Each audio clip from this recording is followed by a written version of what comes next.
Hello again, and welcome back to Technology Now. Did you miss us? I'm sure you did. We're a weekly show from Hewlett Packard Enterprise where we take what's happening in the world and explore how it's changing the way organizations are using technology. I'm one of your hosts, Aubrey Lovell, and once again, this week, I'm holding down the fort alone in the studio because Michael has been out trackside at the London E-Prix, the final race of the 2023 Formula E Championship. And last week, he spent some time talking tech and competitive advantage with Maserati MSG Racing Team Principal James Rossiter and driver Ido Mortara. So this week, he's picking up where he left off by meeting Maserati MSG Commercial Director Harry Richards to talk about whether motor racing can ever really be sustainable and how technology is helping. So, as always, if you're the kind of person who needs to know why what's going on in the world matters to your organization, this podcast is for you. And if you haven't yet, subscribe to your podcast app of choice so you don't miss out. Alrighty, let's get into it. Hello, London. Michael, can you hear me?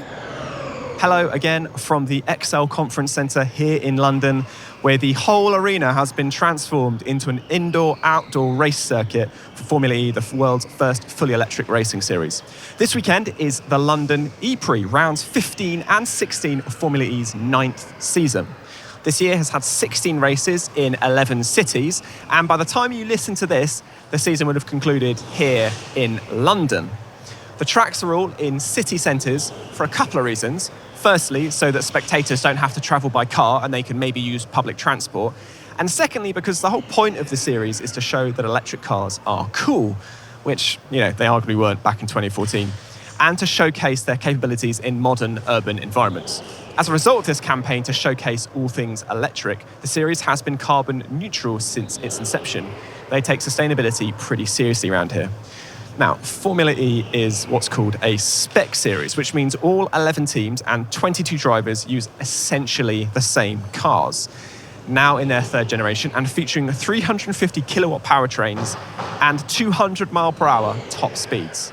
Last week, we spoke to Maserati MSG's driver Ido Mortara and team principal James Rossiter about what it's like to be part of a top-flight motorsport team and how they find competitive advantage when your competitors are essentially using the same equipment and how they use a bit of their data. Now, for this episode, I caught up with Harry Richards, commercial director at Maserati MSG Racing, to talk about how the team and the wider sport approach sustainability and how new technology helps to drive the sport forward. I started by asking him about what Formula E is doing to champion sustainability. So you've been a champion of sustainability in the sport as a whole. Can you just talk me through what Formula E as a sport is doing in the sustainability space? Sure. Formula E was originally conceived to accelerate the adoption of electric vehicles. So when it comes to sustainability, Formula E is really flying the flag. They're the first sport to achieve net carbon zero since inception, and they focus on all sorts of different aspects, from the events themselves, running on renewable fuels, for ridding the events of single-use plastics, to the cars themselves and how they operate and how the teams run, ensuring they're the most efficient race cars in the world, made out of recycled materials and things like that. So there's so many different facets of sustainability just in this championship. Because there's something about the carbon fibre in the cars. Does it get recycled, or it's from recycled? It does, yeah. So any crashes, anything like that, the parts that are damaged get taken back, recycled and reused. So there's very little wastage when it comes to crash damage and things like that. Gosh. And what do other motorsports do? Do they just chuck it in the bin? The vast majority of them, yes. I think people are waking up to the fact now that something more has to be done. We can't go on like this. And I think they're taking Formula E as a great example in the world of motorsport and, I guess, copying them. Yeah. So you talked to me a little bit about how Formula E was conceived as this very sustainable sport. Fast forward to today, what are Formula E doing to sort of keep driving that?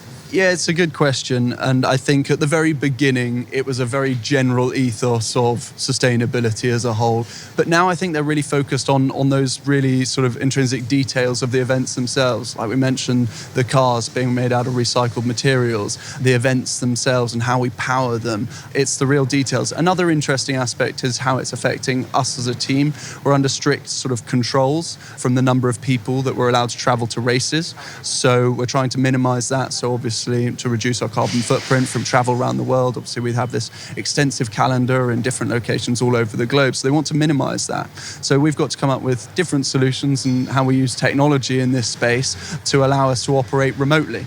So I think it's 32 people were allowed on site on a race weekend from an operational standpoint. But then we have a team of 6 back at our headquarters in Monaco who are working round the clock in real time with all the information that our engineers have here to support us. The other thing is obviously freight. We have a huge amount of kit that we have to transport around the world. So another control that Formula E put on us is to minimize that. And we're trying to reduce that season on season. So we're not taking unnecessary kit all around the world and creating unnecessary carbon emissions.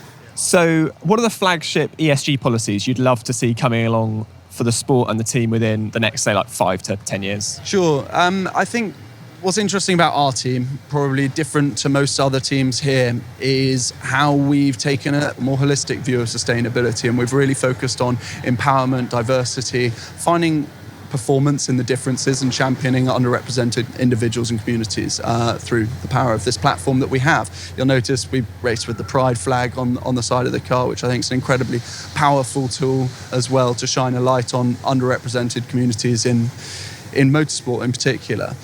I think from that stance, what I'd love to see is more female representation in this sport. I think we've got a real opportunity here as a new, dynamic, exciting property in the world of motorsport to attract a younger, female-oriented workforce, and we see it in our team. I've got some incredible female colleagues, and I think they're doing an incredible job at shining a light and inspiring a younger generation of females that this is an opportunity, this is a platform for everyone, and that's something I'd really like to see continued, because I think at the moment we're just scratching the surface, and I think there's incredible things to come. Do you think motorsport can ever truly be green? It's a very good question. It's one that, of course, we get asked a lot. We were here to accelerate the adoption of electric vehicles. We're here to become a test bed for new technologies that then trickle down to everyday life, to you or I in our road cars and in sort of smart city infrastructure and things like that. So you're always going to get the question, well, isn't this just unnecessary? Why do you need to travel around the world to do this? And I'd counter that with, there needs to be a flag bearer. There needs to be someone to inspire. And I think Formula E and Maserati MSG Racing have done an incredible job at that. And I think the short-term cost and the immediate cost, it pales into insignificance when we talk about the innovations and the technology that's coming out of this championship that in the long run will help us live more sustainably and become a more sustainable society. What message would you have to other organisations who might be looking at what Formula E is doing? Like, what can they learn from Formula E as a sport? It's a tough one to answer that. Formula E was created in a bubble. It had a completely blank canvas to start from. We basically got to design it from the ground up with all of these policies and sustainability really at the core of every decision that was made from the very beginning. So I can appreciate that for a long-established organisation, making changes is challenging, and there's always going to be people that are resistant to change. But what I would say is, be open to learn and make those small changes. Everyone coming together to do so is going to have a big impact. Okay, we'll head back to our interview with Harry in a little bit, but first it's time to head back to Aubrey in the studio. That's fantastic. Thanks so much, Michael. We'll come back to you in a moment, so don't go anywhere. Don't try to drive the car, and enjoy the racing. Next up, it's down to you, our audience. We open the floor for you to give your recommendations on books which have changed the way you look at the world, life, and business in the last 12 months. They could be technology-based, they could have changed the way you work, or they could have just made you look at the world in a totally different way. And as usual, if you want to share your recommendations, there's a link in the podcast description. Just record a voice note on your phone and send it over. Hi, my name's Sam. I'm a producer from Manchester in the UK, and the book that I've read recently that's changed my perspective is The Great CEO Within by Matt McCarry. Matt was one of the great early Silicon Valley investors, and this book is really the culmination of his experience. I'm generally not a huge fan of business books, but I read it for work, and it was quite transformative.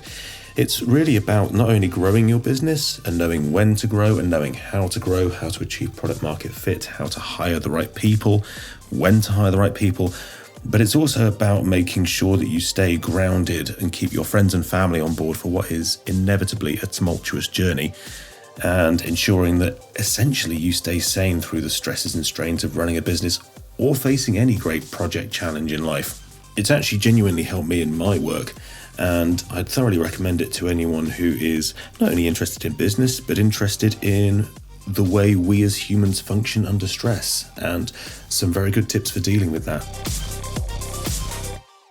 Thanks for that. So right now, it's time to head back to London, where we will rejoin Michael interviewing Maserati MSG's commercial director, Harry Richards. So I want to just talk about technology. We're now on Gen 3. Is that good enough? Is there going to be a Gen 4 or a Gen 5? This championship has developed at such an incredible rate of knots. If we go back 10 years and look at the first Formula E cars, we had to have 2 cars to last the length of the race. The drivers came in halfway through and jumped into a new car because the batteries couldn't last long enough. Within 3-4 years, we'd had the Gen 2 car, which was a big leap. We had 1 car, it was faster. It allowed the driver to complete the whole 45-minute race in 1 car.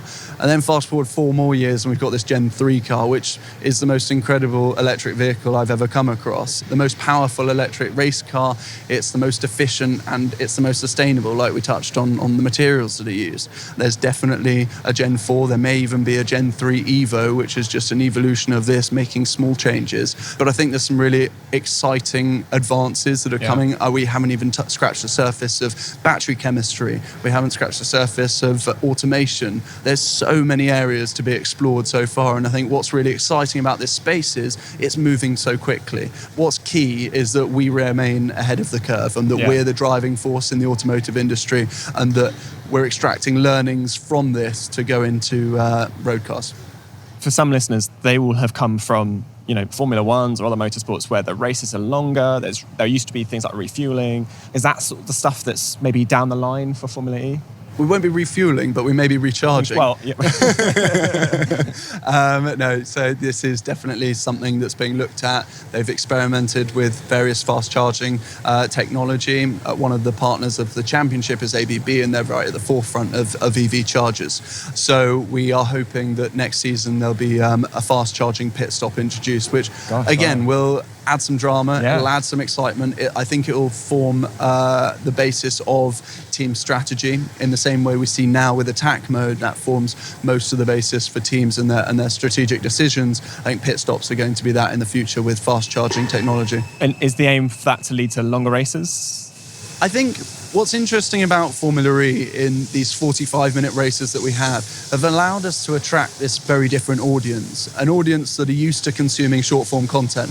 And 45 minutes is, in my opinion, a great amount of time to keep people engaged. There's a lot of drama happening on track, and from start to finish, it's all go.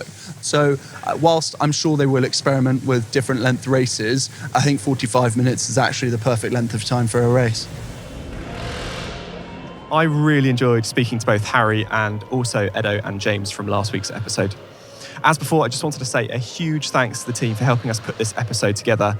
That's it from me from the London E-Prix. Back to Aubrey in the studio.